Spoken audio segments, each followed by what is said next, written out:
신병 시즌 제로 집합편이 공개됐습니다. 이전에 빨래 에피소드에서 출연하신 쇼박스 김원우님과 윤석열 이선미님이 역시 같은 역할을 맡으면서 출연하셨고요. 추가로 제일 먼저 뺨을 맞는 정승규 일병은 방송국 곽범님이 연기해주셨네요. 에피소드는 빨래한다고 집합에 늦은 최일구가 급하게 집합 장소로 뛰어가는 장면으로 시작하는데요. 구석에 보이는 아령과 각종 헬스 기구들로 봐서 이 장소는 컨테이너 창고를 개조해서 만든 체력 단련실, 줄여서 체단실로 보이죠. 배경을 보면 저녁 점호가 얼마 남지 않은 시점 같은데 대부분의 간부들은 퇴근했고 또 체단실은 대부분 병사들이 사용하기 때문에 간부들에게 노출되지 않는 장소로 적합했던 것 같고요. 체단실 밖으로 소리가 나면 간부들에게 들키기 때문에 대답을 작게 하라는 멘트도 있었죠. 체단실을 간부들, 주로 초급 간부들이 사용하는 경우가 있긴 한데 제가 있었던 부대 같은 경우 간부가 벤치 이용 후 땀을 제대로 닦지 않는다는 마음의 편지가 나와서 좀 조심해라는 말이 나오니 괜히 책 잡힐까봐 해당 간부는 그냥 체단실을 이용하지 않기도 했었거든요.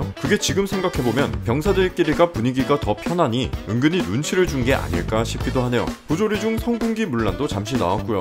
해당 방식의 부조리는 제 친구 부대에서도 같은 짓을 하는 놈이 있었다고 하니 아마 생각보다 많은 부대에서 있었던 부조리 같습니다. 군기반장 역할인 듯한 이 인물의 이름은 백필교였다는 것이 이번 에피소드에서 공개됐는데요. 이 이름은 저녁점호 에피소드에서 최일구가 언급했던 인물들 중 하나인데 이름으로만 본다면 해당 인물들 중 3명의 이름이 나왔고 이 마왕병장의 이름도 이 중 하나라고 가정하면 아직 남은 3명의 이름 중 몇 개 정도는 추가로 볼 수 있으리라 기대해봐도 좋을 것 같네요. 백필교가 인원들을 갈구는 장면에서 죄송합니다 라는 대답에 말로만 죄송하다 죄송하다 라며 숨통을 죄이는데 죄송합니다. 아이씨 말로만 죄송하다 죄송하다 이씨. 죄송합니다. 해당 대사는 신병 드라마에서 강찬석이 후임을 갈굴 때 했던 대사와 비슷하죠. 아닙니다. 진짜 죄송합니다. 아니 동호야, 죄송하다는 것도 한두 번 해야지.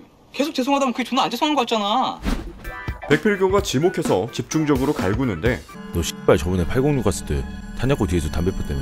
여기서 806은 아마 사단 예하에 있을 것으로 보이는 타 대대의 통상 명칭을 지칭하는 것 같고요. 탄약고는 다량의 화약을 품고 있기 때문에 주변에서 흡연뿐만 아니라 취사를 포함한 모든 점화 행위를 금지하고 있습니다. 사회에서는 주유소에서 화겸금을 하는 것과 비슷하죠. 그런데 지원 또는 파견 중 거기서 담배를 폈다니 좀 욕먹어도 할 말이 없긴 한 장면이었고요. 타부대라서 목격자가 있어봤자 본인과 상관없는 아저씨들이라 마음 놓고 핀 것 같은데 어쩌다 목격자가 발생한 것 같네요. 그런데 이 정승규 일병 목소리는 곽범님이신데 이번엔 얼굴이 범상치가 않아요. 다른 캐릭터의 얼굴들과는 달리 묘하게 실사 느낌이 나는 화풍이죠. 그냥 제가 느낀 걸 수도 있지만 저번 빨래 에피소드에서 목소리 출연을 하신 애니메이터 대주님이 이번엔 캐릭터의 모델로서 간접 출연을 하셨다는 생각이 들었어요. 곱게 뻗은 눈썹 산이며 큼직한 코, 인중의 수염 자국까지 개인적으로 빼박이라고 생각합니다.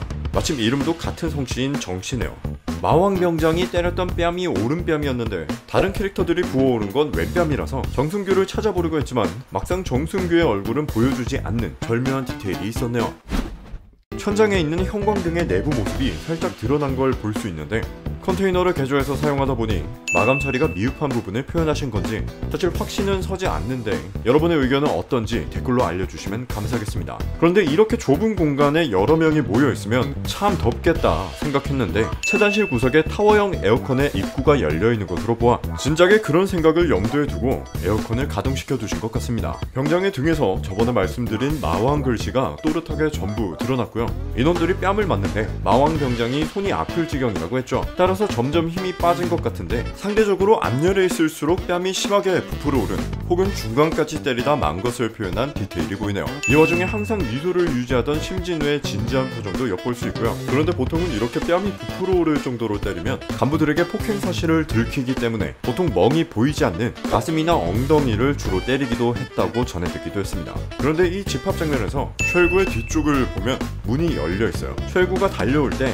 해당 방향에 컨테이너가 있는 것을 볼 수 있고 문이 열려있는 방향도 일치하죠. 이 열려있는 문이 아마 복선으로 연결되지 않을까 한데 어쩌면 이 열린 문으로 인해 우리에게 익숙한 간부들 중 한 명 또는 이전에 언급한 전 중대장이 이 상황을 발견하게 되었고 이것을 바로잡는 과정에서 심진우와 최일구가 본인 세대에는 부조리의 맥을 끊겠다고 결심하게 되는 것 아닐까 무책임한 추측을 한번 해봅니다. 그런데 제가 이전 빨래편 분석에서 마지막에 일구가 혹시나 또 뺨을 맞진 않을까 염려하는 의미로 마지막에 이 장면을 넣었는데 진짜로 뺨을 맞아버렸네요.